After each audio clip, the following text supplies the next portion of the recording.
Hi y'all, this is Becky, and today I'm going to show you all the makeup hacks that I have adapted over years of doing makeup. Just as a little disclaimer, these are just the makeup hacks that have helped me and brought me to another level of makeup and have worked perfectly for me personally. If you don't think that's the proper way to do it, please don't get offended. These are just the hacks that I figured out have worked best for me over my years of experience of doing makeup. Without any further ado, let's get up close and personal with the first hack. Alright, first, before you start anything off, I obviously recommend putting back your hair like I always do in my videos or every time I do my makeup, because hair can be actually a big hazard when it comes to makeup, especially foundation and concealer and all the liquids. What I personally find really important for my type of eyes and my type of eyebrows, as you can tell, they're half gone. Because I have eyebrows that go like all the way down and make my whole face look really droopy. So I shave off the tail of the eyebrow. I just use a normal razor. If you want your whole face to be lifted a little more upwards, then I would definitely recommend this. So you can place everything a little higher. You can make your eyebrow higher, your eyeshadow. Just in general, put more eyeshadow. It just gives you a really cool facelift. Then what is essential is that you look at your skin, feel it, and realize what your skin needs. Is it a really greasy type of skin? Is it a really dry type of skin? What kind of skin do you have and what does it crave? So I have really dry skin, so I always get really wrinkly under eyes, for example. It is really important to satisfy your skin's personal needs by prepping the skin before the makeup. So I really need to make sure to moisturize really well, and because I have big pores, also put a good pore primer on there. And I've underestimated this step for a long time because I just didn't know it was that essential, but it definitely is, especially for my under eyes. What is really important as well, which is actually necessary for every step of makeup you would do on your skin, I'd say, is to let all the products dry before you move on to the next product. Otherwise, there's always going to be some kind of streakiness. So we always wait a minute or two before we move on to the next step. This is really important. So take your time. Especially in the winter, I prep my lips with any kind of lip scrub, which is just gonna make them look more smooth and get rid of all the dead skin that might be on there, and overall just make them look and feel way better. I'm doing this now because I have to let the moisturizer dry anyway, so I just use the time until I move on with the next step. Then I go in with a pore minimizing primer to make my overall skin appearance way more soft.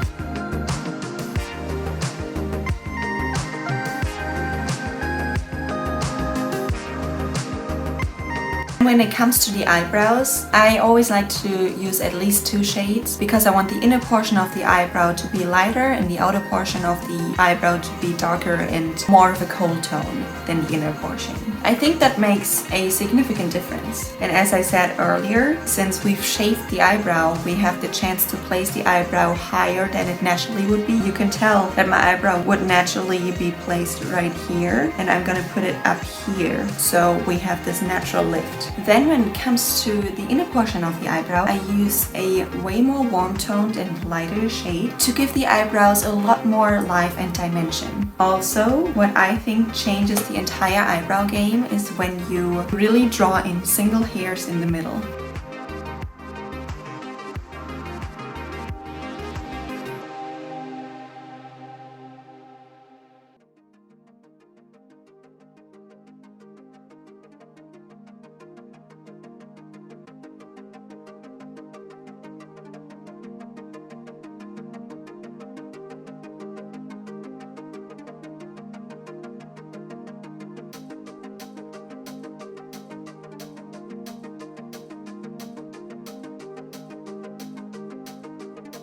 Now again, letting everything dry fully and self-set. So that's what we're gonna do, and I'll be right back in a few minutes. The next tip from me is definitely do your eyes before you do your foundation. That just gets rid of any of the issues most people have with fallout, with touching your face and ruining your foundation while trying to complete your eye look, and that just completely eliminates all those problems. For highlighter in general, especially underneath the eyebrow, always make sure that your brush is wet as well. If you don't wet the brush before, the highlighter is still gonna be all loose, and you could probably imagine how bad it is to put loose glittery powder right underneath your matte eyebrow, because then it's gonna be just stuck all up in your eyebrow hairs.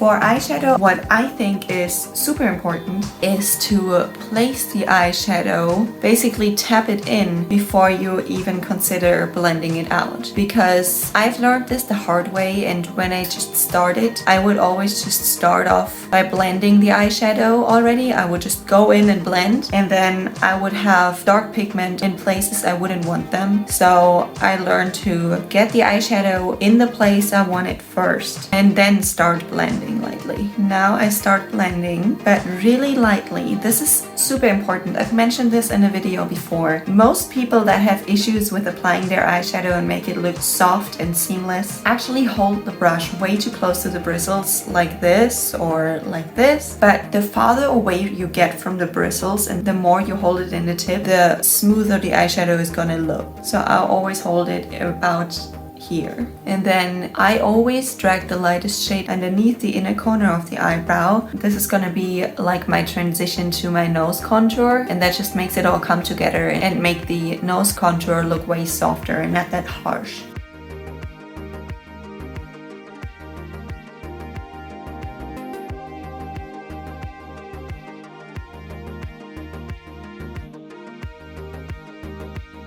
Then another hack, what I personally always do, if you have hooded or overall droopy eyes, you want to make your actual lid feel bigger, right? So what you're gonna do is you're actually just gonna draw a fake lid on there, basically. So I mainly strive for cut creases all the time, because that just gives you the chance to draw your lid up here, so when you open it you're still gonna see parts of your lid. With the cut crease, you try to be really precise. You pick up some concealer, you really get close up there, and you try to figure out where your actual crease is at, which is up here, and you're gonna draw over the actual crease. Just like that, and then you fill out the front parts of this. Now with a tiny beauty blender, you're also carefully buffing in this concealer.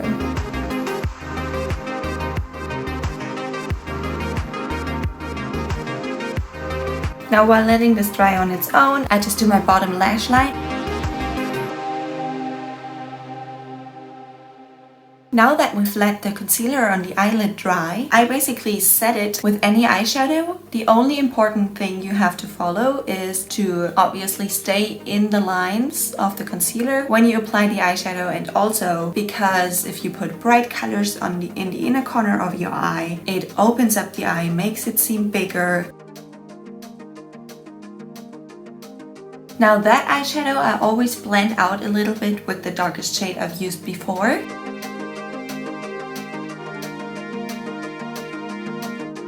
And then my hack for the natural lashes is obviously to use an eyelash curler. If you think about curling hair, usually you use heat for that. And it really does work way better when you heat up your eyelash curler in some way. I use a lighter and just warm it up like this. Obviously, you want to touch it first and see if it's not too hot to burn your eyelid. That would be a disaster. Don't do that. So if it's not too hot anymore, but still pretty warm, you use it. Another hack for the eyelashes is also really important, and I always do this. I always warm up the actual mascara I use as well. You were probably just able to tell, I just pull it out from underneath me. Yes, I actually warm it up while I'm doing all the other steps, while I do my eyeshadow and everything from the start. I warm it up in between my legs. Once it's warm and body temperature, it's way more liquidy and way easier to apply.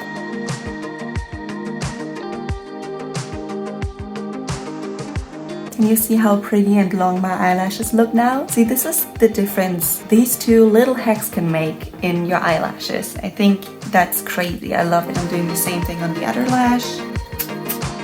and then I'll be right back. For the eyeliner, I can just say to make your eyes look most lifted, it looks best if you don't drag the eyeliner all the way to the inner corner. I'm not gonna go in depth of how I do my wing because I have really difficult hooded eyes. I have a tutorial on this in my channel. If you want, you can go check that out if you want more details on my eyeliner routine.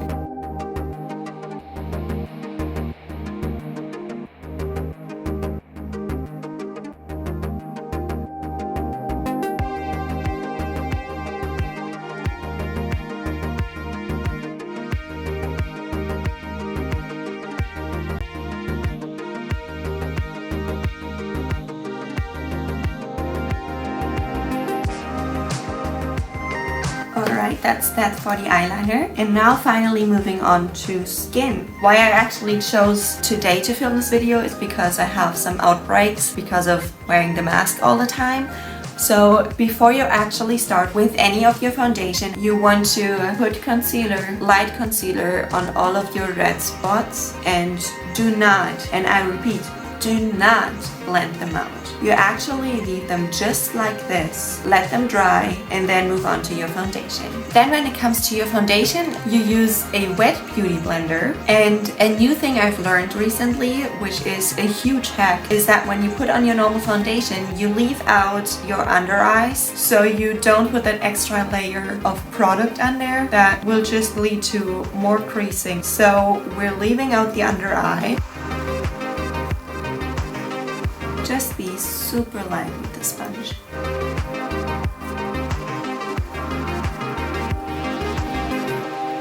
Again, the important tip that pulls itself through the whole process of doing the makeup: let it dry and self-set. Once the foundation has dried, we're applying a new hack I've learned, and that is about the concealer under the eyes. You know, most people, first of all, drag their foundation all the way to the eye and then put a ton of concealer with a beauty blender onto the under eye, but it actually looks way more natural and seamless if you put the concealer only in the dark spots underneath your eye, which for me is right here, here, and here. We're putting 2.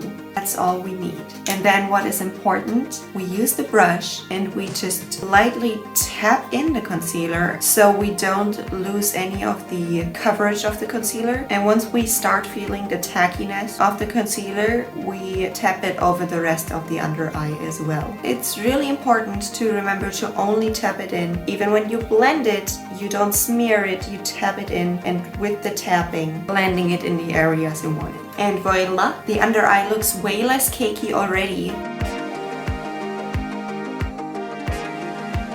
This is actually a life-changing hack for me, and I want to thank my best friend for that. She actually told me about this. This just makes my whole life a whole lot easier and makes me feel way better about myself. Now when it comes to contouring your face, according to my bone structure, my cheekbone basically stops right here. So I would put my contouring here, but we're shifting the whole thing a bit more upwards to shift your whole face a little bit more upwards and make it seem way more lifted. And another hack for concealing is to use any translucent powder beforehand and put that underneath where you want to put your contouring to get a clean contour.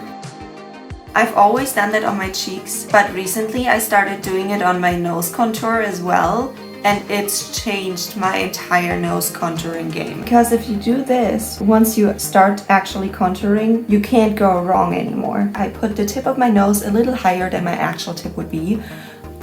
So, and then we do the bridge of the nose. And just go in. Now it's way easier. You don't have to focus on the shape anymore because you've already pre-drawn this one. To make it even more tilted upwards, I tap on the bottom, so my whole nose just looks a lot more petite and small. Then in between the tip and the bridge, I go across the nose with the contour.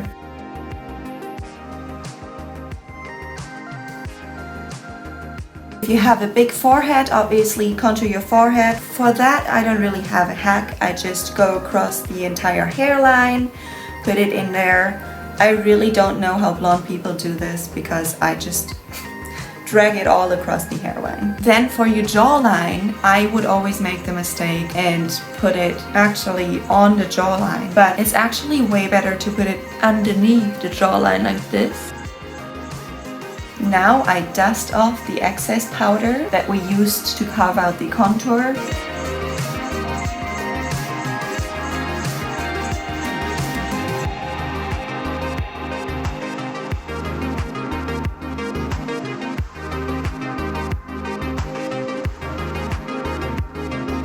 Now when it comes to lips, if you want to outline them, make sure you only outline them in the center. So on top in the center and underneath in the center.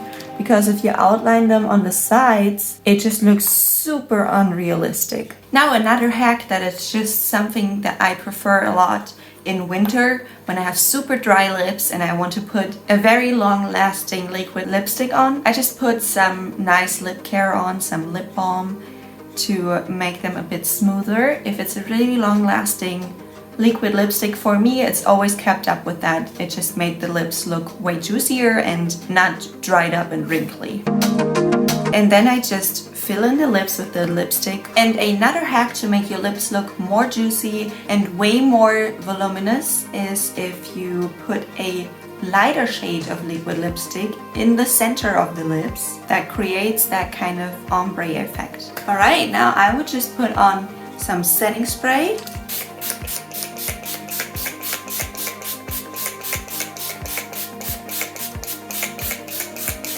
And just lightly tap in the setting spray you've just sprayed on. And these are all my makeup hacks.